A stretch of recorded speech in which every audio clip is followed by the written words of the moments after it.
L'année politique qui s'achève aura été riche.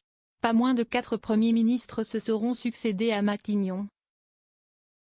Une élection européenne remportée par le RN, une dissolution surprise décidée par Emmanuel Macron et une censure du gouvernement de Michel Barnier après des mois de tractations budgétaires. Des rebondissements et des trahisons dignes des meilleures séries télévisées. À l'occasion de la sortie de la saison 2 de Squid Game cette semaine sur Netflix, 20 minutes vous a préparé un récap politique façon série. Gabriel Attal à Matignon, succession. Début janvier dernier, la classe politique se demande qui va remplacer Elisabeth Borne à Matignon. L'expérimenté Bruno Le Maire, le fidèle Sébastien Lecornu, le médiatique Gérald Darmanin? Après des jours de tractations en coulisses, c'est finalement Gabriel Attal qui est nommé. On pense alors que le jeune chef du gouvernement est le grand favori pour incarner la succession à Emmanuel Macron. Mais après des européennes remportées par le RN, il est déjà contraint de quitter Matignon. Qui prendra le flambeau du macronisme? Comme avec la famille roi de la série Succession, HBO, l'heureux élu n'est pas forcément celui qu'on imagine. Dissolution, Squid Game. Le 9 juin dernier, Emmanuel Macron annonce la dissolution de l'Assemblée nationale à la surprise générale. En mauvaise posture, les macronistes doivent repartir en campagne pour des législatives anticipées. Arrivés en force à l'Assemblée en 2017, les macronistes et leurs alliés perdent déjà des plumes, et la majorité absolue, en 2022, en passant de plus de 300 députés à 245.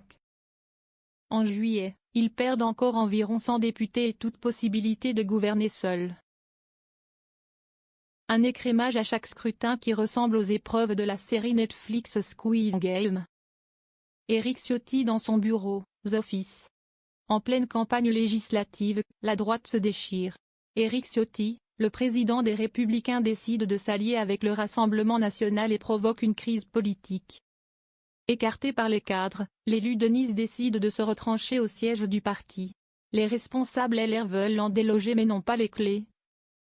Valérie Pécresse remonte les manches comme pour en découdre. Éric Ciotti salue la presse depuis la fenêtre de son bureau. Des scènes surréalistes dignes des plus grands moments de la série comique The Office, NBC, avec Steve Carell. La censure de Michel Barnier. Game of Thrones. À peine nommé à Matignon, début septembre, Michel Barnier entame les discussions pour faire passer son projet de loi budgétaire sans majorité à l'Assemblée nationale. Une bataille quasi perdue d'avance, tant les camps politiques peinent à s'entendre.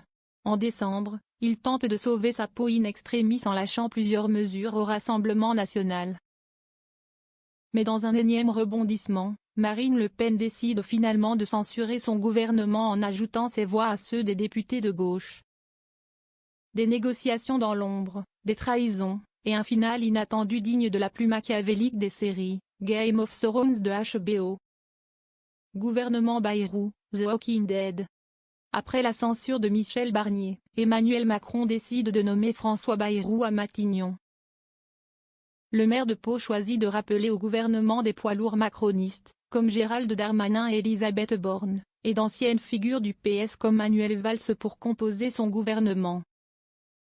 En plein hiver, les morts-vivants de la politique sortent de la poudreuse, raille l'insoumis David Guiraud. Bayrou a nommé un gouvernement de zombies, ajoute son collègue LFI Antoine Léaume. Un clin d'œil facile à la série The Walking Dead, AMC, dans laquelle les marcheurs sont peu sympathiques.